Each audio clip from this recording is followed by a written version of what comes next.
गए NH-48 पे।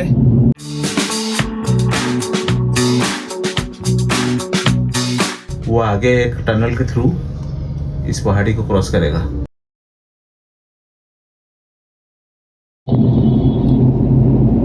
वो आगे जो धुआं दिख रहा है, तो हमने घर से कुछ भी ब्रेकफास्ट नहीं किया। ब्रेकफास्ट के लिए आगे ब्रेक लेंगे। तो ये कुछ नज़ारा है मैकडोनल्ड के सामने हाईवे का।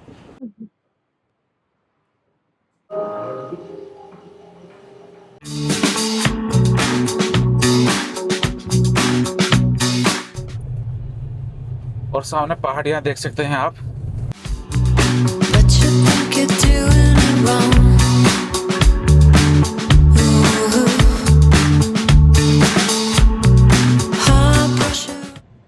तो यहाँ पे थोड़ा सा गेम हो गया।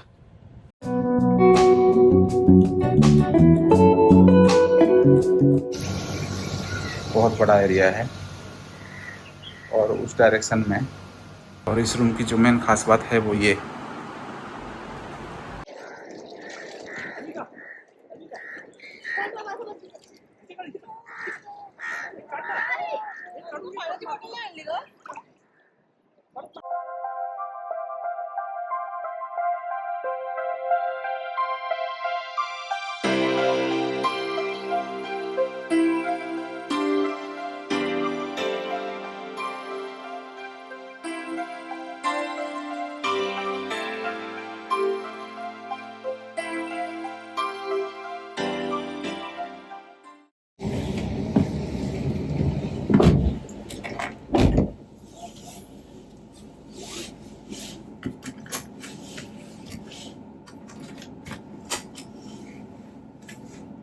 Hello friends, welcome to our channel. मैं हूँ स्मिता और मैं हूँ सुरेन। और मैं हूँ निष्ठा। कल निष्ठा का एग्जाम खत्म हुआ है, तो आज हम लोग चल रहे हैं 3 दिन के छोटे से ट्रिप के लिए। तो हम लोग फिर से कोंकण की तरफ जा रहे हैं और जो डेस्टिनेशन है उसके बारे में हम लोग आगे आपको जानकारी देंगे। तो चलिए एक नए ब्लॉग की शुरुआत करते हैं।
तो जी हम लोग पहुंच गए NH-48 पे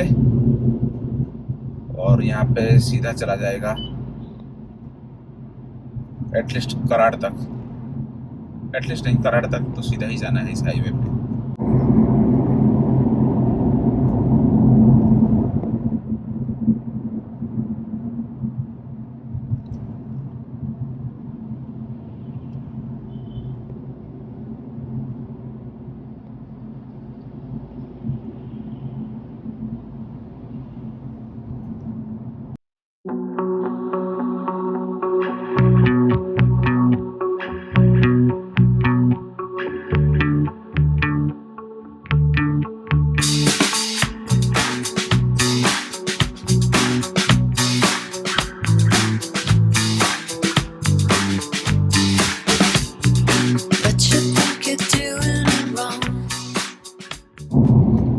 सामने खूबसूरत पहाड़ी है, पहाड़ी का नज़ारा आप देख सकते हैं। और आगे एक टनल मिलेगा, हम लोग टनल के थ्रू से होके जाएंगे।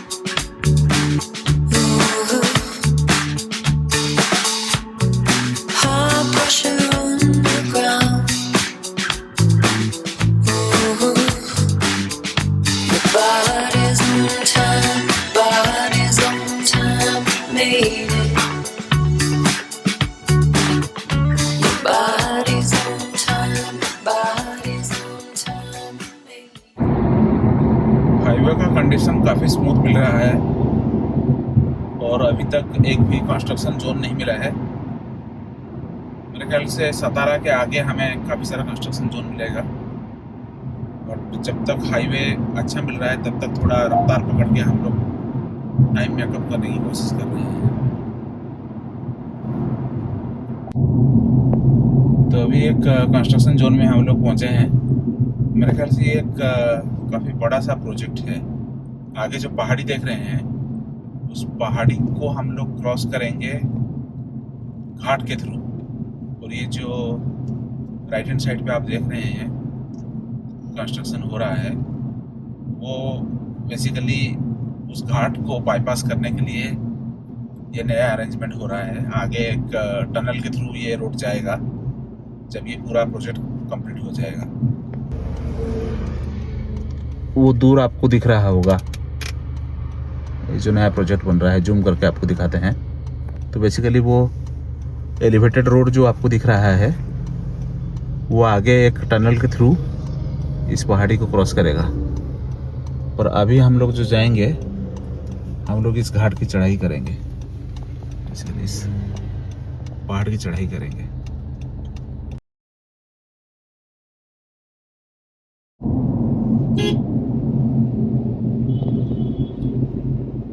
वो आगे जो धुआं दिख रहा है शायद किसने आग लगाया है, दिख रहा है वो ना। हाँ, वहाँ तक पहुँचे कैसे लोग? चल के गए रहे। ये घाट भी ठीक ठाक घुमावदार है, लेकिन थोड़ा चौड़ा, सड़क थोड़ी चौड़ी है और बीच बीच में थोड़ा स्ट्रेट एरिया आ रहा है, इस वजह से ज़्यादा तकलीफ नहीं हो रहा है। राइट।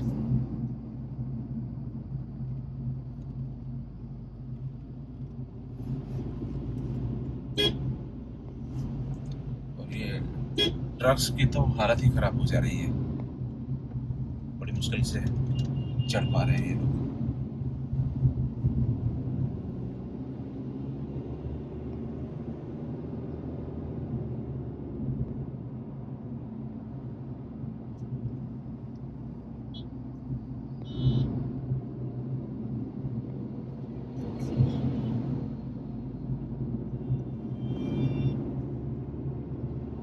काफी खूबसूरत घाट है नहीं?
पूरा घाट का एरिया कंप्लीट हो गया है। अभी हमारे आगे है सीधी सड़क, थोड़ी सी रफ्तार पकड़ा जाए ताकि हम लोग डेस्टिनेशन पर जल्दी पहुंच सके। तो अभी हम लोग सतारा क्रॉस करते हुए सुबह के तकरीबन 9 बजे हैं। अभी यहाँ से कराड़ तकरीबन 60 किलोमीटर है, जहाँ पे हमारा पहला ब्रेक होगा। वहाँ पे हम लोग ब्रेकफास्ट करेंगे। तो आज हम लोग घर से प्लान तो ऐसा था कि सुबह के 6 बजे निकल जाएंगे, बट 6 बजे निकल नहीं पाए हम लोग। तकरीबन 7 के आसपास घर से निकले और अभी अराउंड 9:15 है और हम लोगों ने अच्छा खासा डिस्टेंस कवर कर लिया है। घर से तकरीबन 120 किलोमीटर आ चुके हैं और जस्ट हमने सतारा क्रॉस किया। तो हमने घर से कुछ भी ब्रेकफास्ट नहीं किया। ब्रेकफास्ट के लिए आगे ब्रेक लेंगे। तो निष्ठा, तुमको नींद अच्छी हुई रात को? हाँ, बहुत अच्छी हुई। तो बेटा, तुम बता रही थी कि तुमने अलार्म की आवाज़ सुनी? हाँ, मैंने सुनी तो थी और ऊपर से चलने की भी आवाज, पर मुझे कुछ ज्यादा ही नींद लग गया तो फिर। चलने की आवाज़ या चलने की? नहीं, चलने की। चलने की, पैरों से। तो कौन चल रहा था, मामा? हाँ। तो ये हमारे ट्रिप का पहला traffic jam. It's not bad, moving है, ट्रैफिक मूविंग है, बट एक्चुअली काफ़ी सारे डाइवर्सन बने हुए हैं बिकॉज मेन हाईवे के ऊपर कई सारी जगह पे फ्लाईओवर का काम चालू है, इस वजह से। तो हम लोग अभी कराड़ पहुंचने वाले हैं, ऑलमोस्ट पहुंच गए हैं, आउटस्कर्ट्स में हैं। और कराड़ क्रॉस करने के बाद हमारा पहला स्टॉप रहेगा ब्रेकफास्ट के लिए। और अभी हम लोग जिस एरिया से जा रहे हैं ये एक्चुअली एक डाइवर्सन है, फ्लाईओवर का काम चालू है। ऐसे कई सारे फ्लाईओवर हम लोगों ने, मतलब अंडर कंस्ट्रक्शन फ्लाईओवर हमने पीछे छोड़ा। सतारा और कराड़ के बीच तो भाई साहब तकरीबन 5 या 6 फ्लाईओवर ऐसे बन रहे हैं। बट एक चीज़ उनमें अच्छा है कि धूल मिट्टी ज़्यादा नहीं है कंस्ट्रक्शन की वजह से। साइड में अच्छा सा सर्विस रोड बना हुआ है, तो इस वजह से ज़्यादा कुछ प्रॉब्लम नहीं हुआ।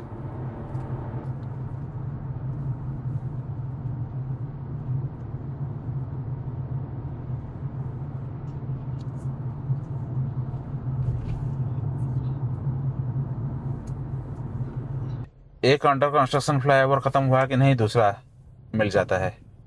तो अभी देख सकते हैं हम लोग कराड़ के अंदर ऑलमोस्ट दाखिल हो चुके हैं और एक कंस्ट्रक्शन जोन में पहुंच गए हैं।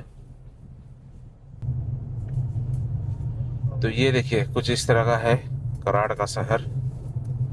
कराड़ महाराष्ट्र का छोटा सा शहर है। पीछे जो शहर गया सतारा एक डिस्ट्रिक्ट हेडक्वार्टर है, बट कराड़ मुझे नहीं लगता कि कोई डिस्ट्रिक्ट है। और ये जो ऊपर आप हाईवे बोल रहा हूँ, फ्लाईओवर देख रहे हैं, ये भी एक अंडर कंस्ट्रक्शन फ्लाईओवर है और बहुत ही बड़ा फ्लाईओवर है। ये देखिए कितना बड़ा फ्लाईओवर है। शहर खत्म होगा उसके बाद ही जाके ये फ्लाईओवर खत्म होगी। तो हम लोग पहुंच गए हैं यहाँ पे मैकडोनल्ड्स में। यहाँ पे होगा हमारा ब्रेकफास्ट। तो कुछ ही चुनिंदा स्टोर पे मैकडोनल्ड का ब्रेकफास्ट मेनू रहता है और ये स्टोर उनमें से एक है जहाँ पे आपको ब्रेकफास्ट मेनू मिल जाएगा। और ब्रेकफास्ट मेन्यू मैकडोनल्ड के दूसरे आइटम के कंपैरिजन में थोड़ा सा हेल्दी रहता है। सॉस वॉस उसमें नहीं रहता है। Just egg and cheese sandwich हम लोग को पसंद है, वही हम लोग खाएंगे।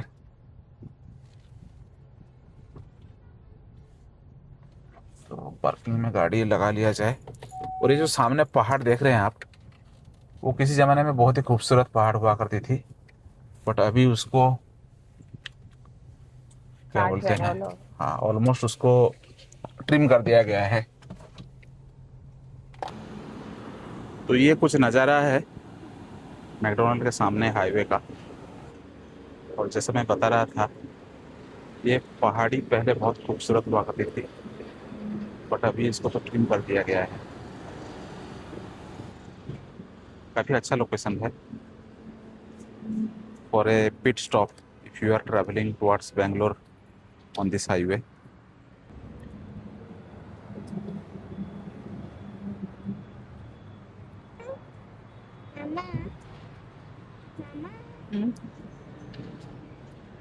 सुनो,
तो यहाँ पे हम लोग NH48 को अलविदा कहेंगे और स्टेट हाईवे 144, उसके बाद स्टेट हाईवे 111 पकड़ के हम लोग जाएंगे साहूवाड़ी की तरफ। साहूवाड़ी के बाद हम लोग NH166 पकड़ेंगे और NH166 हमें डायरेक्ट ले जाएगी रत्नागिरी की तरफ। तो ये देखिए सामने हाईवे है और हाईवे पे हम लोग बिल्कुल नहीं जाएंगे। ये देखिए ये है सर्विस रोड साइड में, ऊपर गया हाईवे और ये सर्विस रोड से हम लोग नीचे होके आगे से हम लोग राइट टर्न ले लेंगे।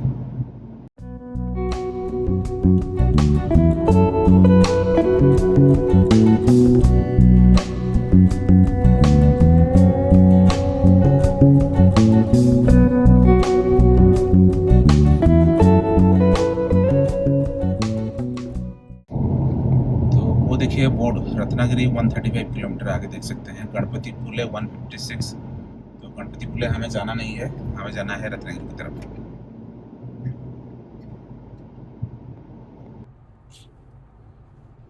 तो कराड़ के बाद हम लोग NH48 को छोड़ के अभी स्टेट हाईवे 144 में जा रहे हैं और यहाँ पे स्टेट हाईवे 144 काफ़ी गजब का स्मूथ रोड मिला है।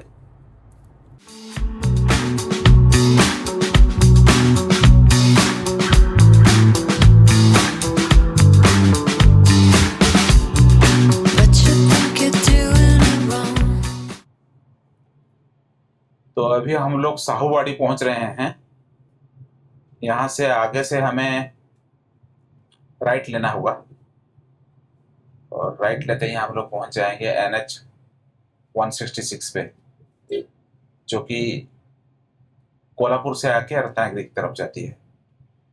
तो यहाँ पे थोड़ा सा ट्रैफिक होता है अक्सर।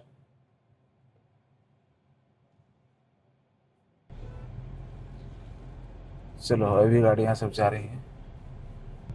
तो यहाँ पे ठीक ठाक जाम एक लगा था और ये है NH166। आगे इसका 4 लेनिंग का काम चालू था, अभी देखते हैं कितना कंप्लीट हुआ है। ये सीधा अपने को ले चलेगी रत्नागिरी। तो अभी हम लोग पहुंच गए हैं अंबा घाट में। तो आप जब पुणे से कोंकण की तरफ जाते हैं तो कोई भी रूट लीजिए, कहीं ना कहीं एक घाट तो लगना ही लगना है। तो हम लोग जिस रूट से आ रहे हैं आज कराड़ होके रत्नागिरी की तरफ, तो यहाँ पे लगता है अंबा घाट। तो पिछली बार जब हम लोग आए थे तो रोड काफ़ी ख़राब था और आगे कंस्ट्रक्शन भी बहुत चल रहा था, बट इस बार लग रहा है कि रोड बन गया है। यह हालांकि पुराना स्ट्रेच है, बट आगे 4 लेन का काम चल रहा था और पिछले वाले पॉइंट से मैंने देखा कि आगे रोड कंप्लीट दिख रहा है। तो देखते हैं आगे जाके पता चलेगा रोड का कंडीशन क्या है।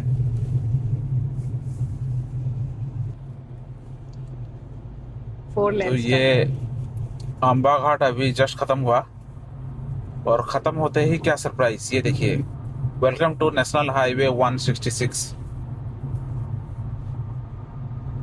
तो ये ऑलमोस्ट अंबा घाट का ही एरिया है, बट खत्म होता हुआ और ये शुरू हो गया है जबरदस्त 4 लेन रोड।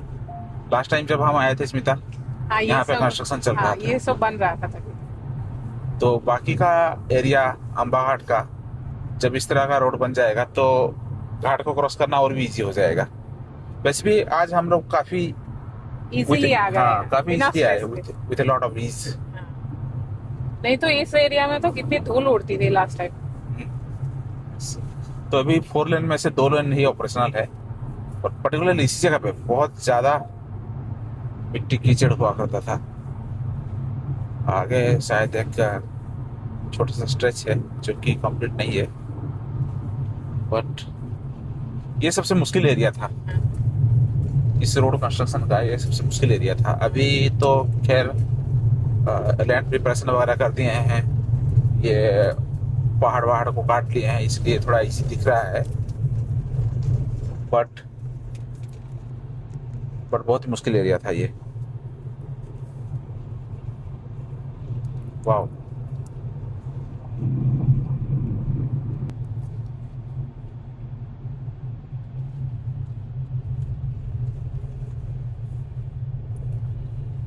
और सामने पहाड़ियाँ देख सकते हैं आप। मैं जो बोल रहा था कि अम्बा घाट खत्म हो गया है, एक्चुअली खत्म नहीं, हम अम्बा घाट के थ्रू ही जा रहे हैं। और घाट के ऊपर 4 लेन रोड। वाह, एक बार पूरा स्ट्रेच कंप्लीट हो जाए तो बहुत ही मजा आएगा ड्राइविंग करने के लिए यहाँ पे।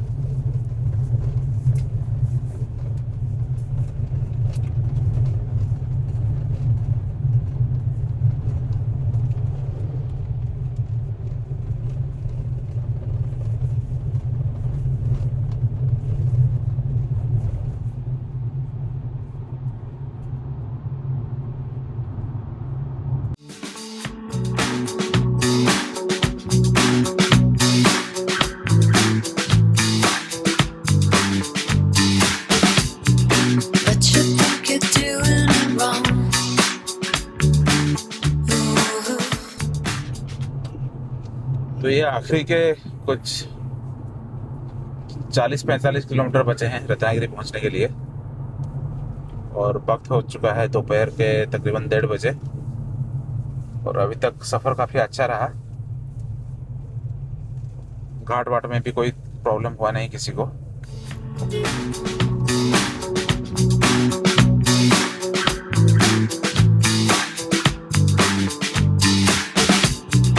But you think you're doing it wrong. Ooh. High pressure on the ground. तो ये वो जंक्शन है जहाँ पे NH66 और NH166 दोनों मर्ज होते हैं और कुछ किलोमीटर के लिए साथ साथ चलते हैं। तो हमारे लेफ्ट की तरफ अगर आप चले जाएंगे तो आप पणजिम गोवा में पहुंच जाएंगे, और अगर आप राइट की तरफ जाएंगे तो आप मुंबई पहुंच जाएंगे, और रत्नागिरी भी उधर ही है। तो आगे कहीं पे हमें ये हाईवे छोड़ना पड़ेगा।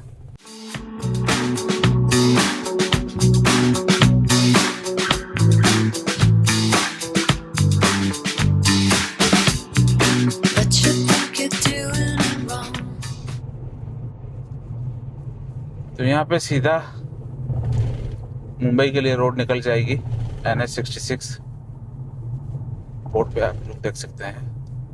और हम लोग जाएंगे लेफ्ट टर्न लेके रत्नागिरी की ओर, और हम लोग कंटिन्यू कर रहे हैं NH166 के ऊपर। और यहाँ से रत्नागिरी है ओनली 14 किलोमीटर।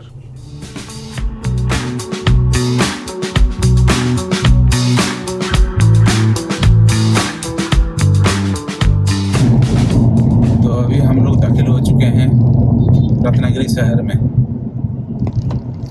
और डायरेक्ट हम लोग जाएंगे लंच करने के लिए। और जिस जगह पे हम लोग जा रहे हैं लंच करने के लिए, उस जगह या रेस्टोरेंट का नाम है मसाला किचन। काफ़ी फेमस रेस्टोरेंट है रत्नागिरी का। हमारे प्रीवियस ट्रिप्स पे भी हम लोग वहाँ पे गए हैं, और रेस्टोरेंट सी फूड के लिए फेमस है। ये कुछ एक फेमस चौक है रत्नागिरी का।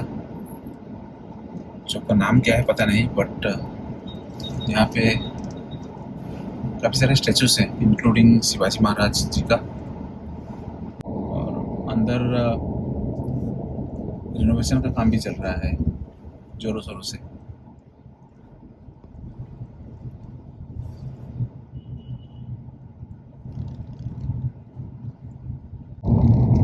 और ये है रत्नागिरी का main city centre area. Left side में ये बस स्टैंड है रत्नागिरी का, काफ़ी बड़ा बस स्टैंड है।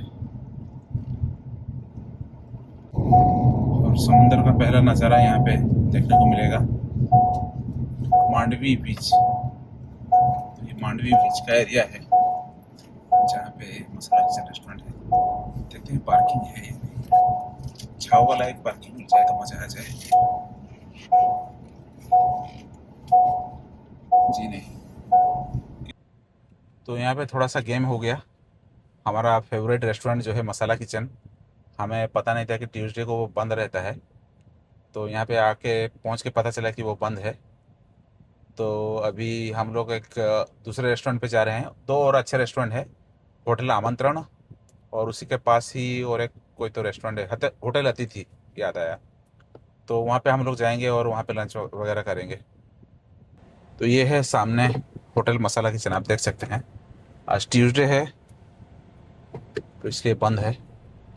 पहले तो मुझे लगा था कि जो गैस का क्राइसिस चल रहा है उसके वजह से बंद है, बट थैंक गॉड वो रीज़न नहीं है। तो इसका मतलब है हमें इस ट्रिप में खाना मिलेगा यहाँ पे। ट्यूसडे की वजह से बंद है। तो अभी हम लोग चलते हैं दूसरे रेस्टोरेंट की तरफ, होटल अतिथि की तरफ। अतिथि या फिर आमंत्रण, कहीं एक जगह पे लंच किया जाएगा। तो यहाँ पे गाड़ी पार्किंग पे लगा दिया है और लंच करने के लिए हम लोग जा रहे हैं होटल आमंत्रण में।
तो फ्रेंड्स, हम लोग अभी चेक इन कर चुके हैं और रिजॉर्ट में आ चुके हैं।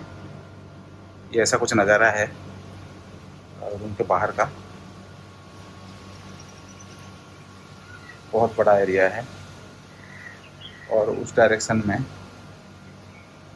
में समंदर है। तो आइए आपको एक क्विक रूम टूर करवाते हैं।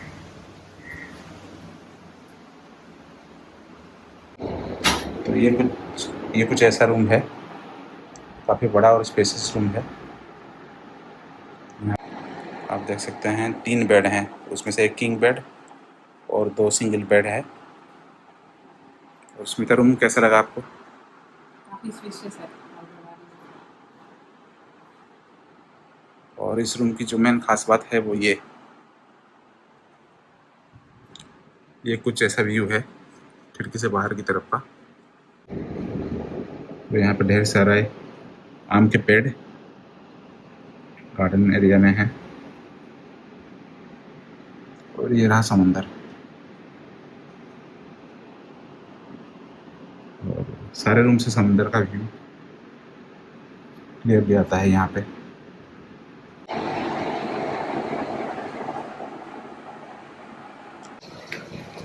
ले आया सब सामान ले आया, चलो चलते हैं। हाँ चलते हैं।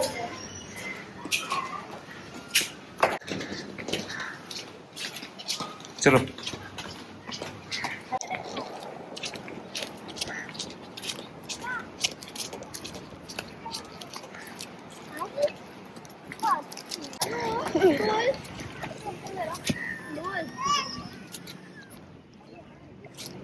देखिए उधर एक बहुत बड़ा सा वाटर स्लाइड है। जो सीधा पानी की तरफ है, बहुत बड़ा है वो। और वो देखिए मेंढक का जीप का स्लाइड है।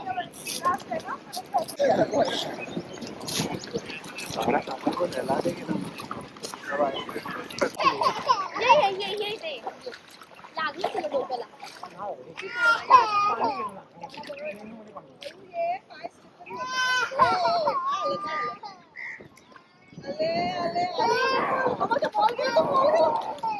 अरे आपको छोड़ने का नहीं, मेरे को नहीं बचो। बेटा मजा आ रहा है, बहुत मजा आ रहा है। बहुत मजा आ रहा है।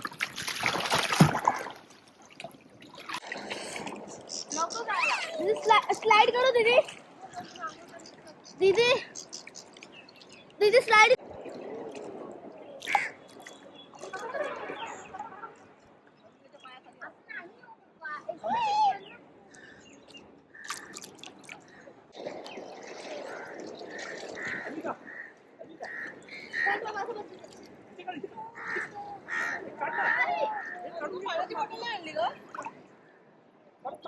डीप वाटर में चलते हैं।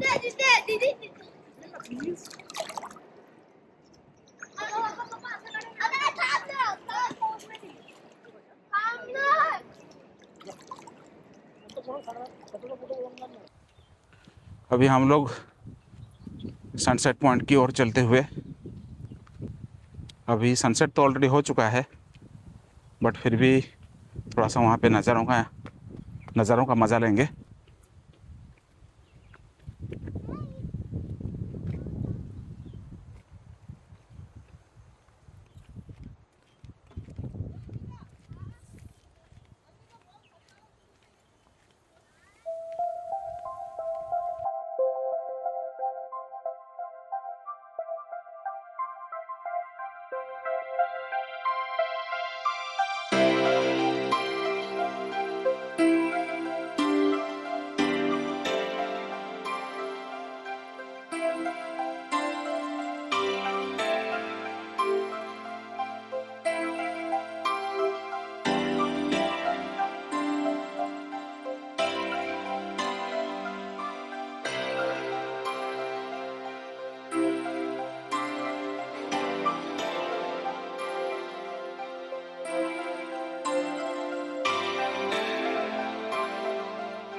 अभी हम लोग सनसेट पॉइंट पे सनसेट एंजॉय करके वापस आ रहे हैं, और देख सकते हैं चारों तरफ पूरा अंधेरा हो गया है। डोंट गो बेटा। वो रहा सनसेट पॉइंट उस तरफ, ये आम का पेड़ है। चलो चलते हैं। छोटे आम भी लगे हुए हैं।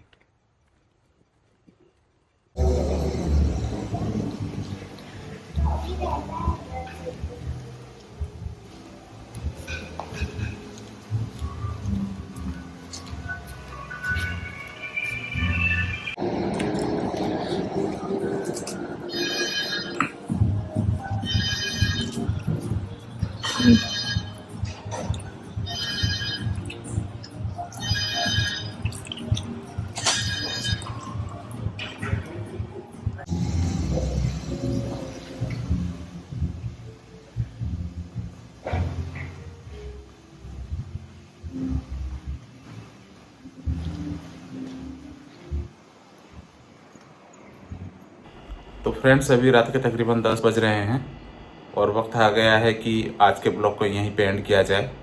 आज का दिन काफ़ी अच्छा रहा। डिनर के लिए हमने डिसाइड किया कि रिजॉर्ट में ही कुछ खा लेंगे और रिजॉर्ट में ही कुछ हल्का फुल्का खा लिया हमने। कल सुबह हम लोग फिर आपसे मिलते हैं। मिलते हैं आपको अगली एपिसोड में, और हमारे चैनल को लाइक, शेयर एंड सब्सक्राइब करना मत भूलना। ये बाय। बाय।